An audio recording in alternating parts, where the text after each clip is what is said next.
important aspect that will make the economy to grow back. The high-tech sector in Israel is 18% of GDP. The war disturbed substantially, in addition, the global crisis in high-tech. And that's the main uncertainty. And therefore, it very much depends how the war will end, what will be the political solution in the north and in the south, and what will be the internal conflict in Israel. Those are the key aspects. And unfortunately, the Prime Minister has not been doing enough to make sure that we will get back to full stability on the political, defense, and economic growth path that we have been in the past. Professor Zvi Eckstein from Reichman University in Israel. Sergio Guzman, you work in risk analysis. 20% slowdown, it is a huge slump. Temporary maybe, but are you surprised? No, I'm not surprised. I actually thought that it would be significantly more, but also take into account vast number of aid that Israel is getting from the United States and other countries is also going to sort of, in some way or another, make that big gap that they're missing. It's going to make up for it. Now, having said that, one of the things that he of course mentioned, depending on how the war goes, but I think the post-war is also going to be quite expensive for Israel because of all the reparation that they're likely going to have to put the bill for in Gaza and in other parts of the West Bank. Okay, well, we're going to move on now, and we want to go to Pakistan before the end of this half hour, where two major parties, of course, have been meeting this week to try and bridge differences over forming a minority coalition government after an inconclusive election held earlier this month. A senior official in Pakistan this weekend admitted to election rigging amidst protests breaking out across the country over claims that the general election was indeed unfair. Here's what he had to say. I couldn't get the election done properly, and I'm resigning. The wrongs I have committed in this election, on 13 seats from Rawalpindi, we have made sure that losers emerge as winners. We have turned leads of 70,000 votes into defeat.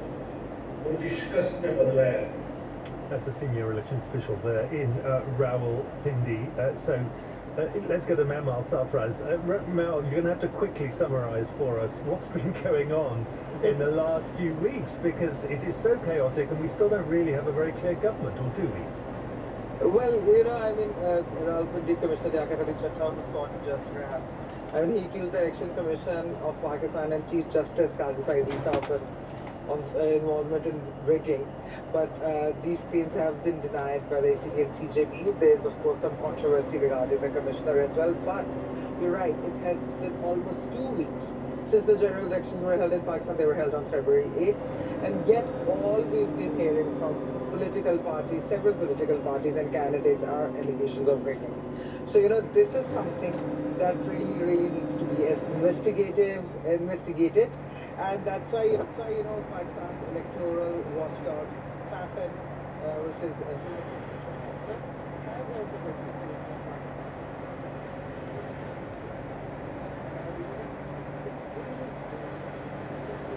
so much polarization there's some. And now because it is informed, but of course they have time. Pakistan People's Party and Pakistan People's Nawaz are in talks to form a coalition government. And People's Party has refused to be part of the cabinet of the PMLN-led government, but PMLN is saying that we're not going to take the reins without PPP being in the cabinet. So there are negotiations going on between the two political parties at the moment. But these allegations of rigging have put the legitimacy of these elections at stake. And this is not the first time that this has happened. Even in 2018, the elections, the other political parties, PMLN and PPP and others, said that those elections were rigged in favor of the Pakistan Tehreek-e-Insaf. Yeah. This time it's the other way around. And the PMLN, just to be clear, this is Nawaz Sharif's party, right? Sharif's party. Now, are we expecting that he will emerge as the next Prime Minister? Well, after the PMLN didn't really do that well in the elections, less than 80 seats. So there's going to be a coalition government. Most likely his brother Shehbaz Sharif will be the Prime Minister. Again, that's the news at the moment, but we're not really sure until and unless the government is formed. Right. Okay. Well, thanks for that update from a confused situation in Pakistan there. Memal Sarfraz in Lahore, thank you for that. We'll be hearing more from you over the next half hour, as well as from Sergio Guzman in Bogota. Do stay with us. There's lots more to come here on Business Matters. We're going to now turn to an update of the world news. Do stay with us there.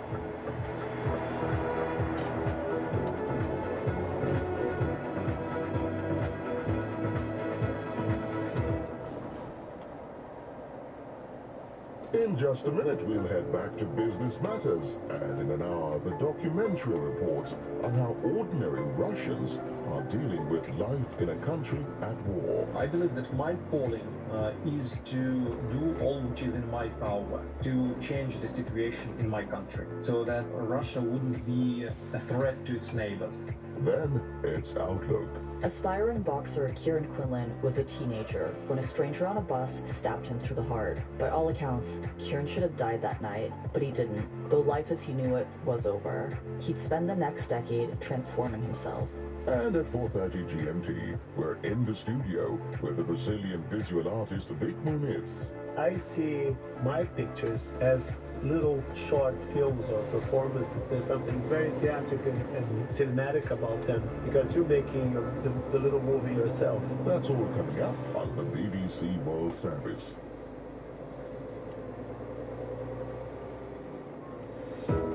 You're listening to Business Matters from the BBC with me, Ed Butler, and coming up in the next half hour, online consumer reviews. We depend on them for so many of our spending decisions, but can they be trusted? What some companies are doing to stifle the critics. Also, why the city of Cape Town stinks, quite literally, and the millionaire collector selling off his prized footwear collection. BBC News with Neil Nunes. Yemen's Houthis say that a British registered ship which they attacked in the Gulf of Aden on Sunday has sunk. There's been no independent verification of the claim. Earlier, the UK government said the Ruby Mar had been abandoned and 24 crew had been rescued. Brazil's recalled its ambassador to Tel Aviv amid an escalating diplomatic row. It follows controversial comments by President Lula likening Israeli actions in Gaza to Adolf Hitler's extermination of the Jews. Somalia's ambassador has told the UN Security Council that Ethiopia's recent agreement with the breakaway region of Somaliland amounts to a declaration of war. The deal would reportedly give Addis Ababa access to the sea in exchange for recognition of Somaliland's independence. Ukrainian officials say a Russian pilot who defected to Ukraine last year has been found dead in Spain. Maxim Kuzminov's bullet-riddled body was reportedly discovered in an underground garage near Alicante. He had been assigned with transporting parts for fighter planes between two Russian air bases when he changed sides and instead landed in Ukraine. An online site run by a major criminal gang who organizes ransomware cyber attacks appears to have been taken over by law enforcement. The site belongs to a group known as Lockbit, which sells tools to carry out ransomware attacks. An American man has confessed to charges of raping and killing a fellow U.S. tourist at one of Germany's best-known visitor attractions. Troy Philippi admitted to pushing two women off a ravine last June near the Neuschwanstein Castle. And astronomers have discovered what they could be. The brightest object in the universe, the quasar, shines about 500 trillion times brighter than our sun. BBC News. Welcome back to Business Matters with me, Ed Butler, here in Manchester, and my guests, Memal Sarfraz in Lahore in Pakistan and Sergio Guzman in Bogota in Colombia. Now we're going to begin with a curious story set here in the UK. It involves a British cosmetic treatment business and 4 of its former patients. The patients who, for different reasons, have been dissatisfied with the treatment they've received have written a series of hostile reviews about that clinic. Nothing particularly odd there, I guess. It happens all the time, doesn't it? But the clinic, which is called Signature and operates across 8 different cities in the UK, has now decided to sue those customers, those former patients, for alleged defamation. This man from Mohammed, his name is Mohammed, this man from Manchester, his name is Mohammed, is one of those who's found himself in the dock. He's gone in for treatment for an eye condition, which he said later went badly wrong. What happened was an excessive amount of skin was taken. So as a consequence of that, unfortunately, I'm unable to fully close my eyelids. Also, I'm having quite a few functional problems. I get dry eyes, repeated infections, so it's not very good. No, it sounds terrible. I mean, that's pretty serious. It's not just a cosmetic complaint you've got, it's a very practical one. I mean, the cosmetic side is another story, but it's not great. So I published a review. Wasn't a very positive review, as you could imagine. I wasn't a happy customer, but it was an honest review. It was a quite descriptive review based on my experiences. I made some statements of truth, and I also put my opinions down.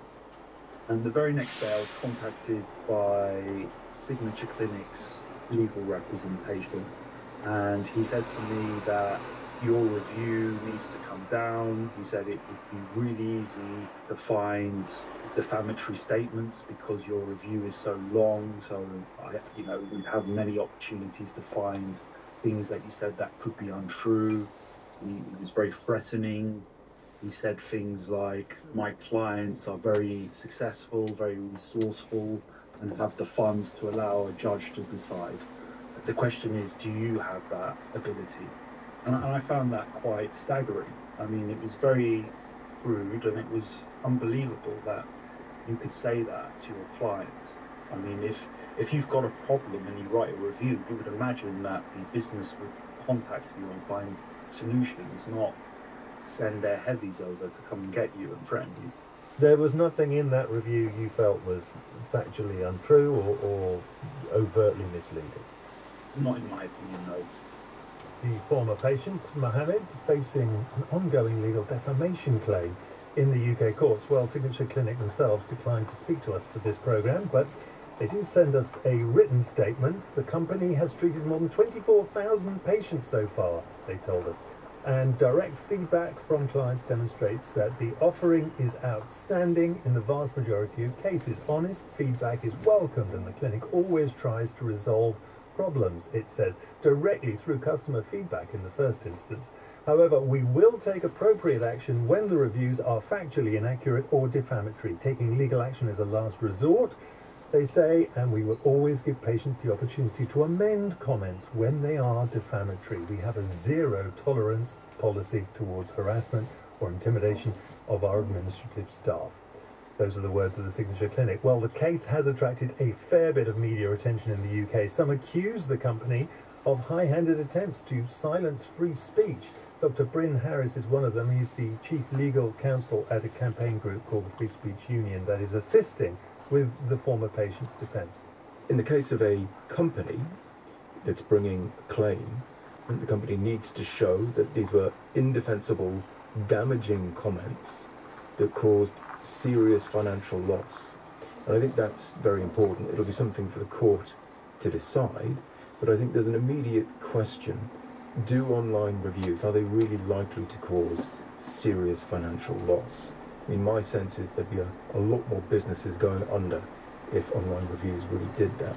So on the face of it, we have this mismatch where you've got claims that are being pursued, we say, in a very aggressive manner, with outright threats made to the defendants. And this is disproportionate to the legal merits. In terms of the claim they could legitimately bring to the court, it just seems disproportionate. And that leads to the inference.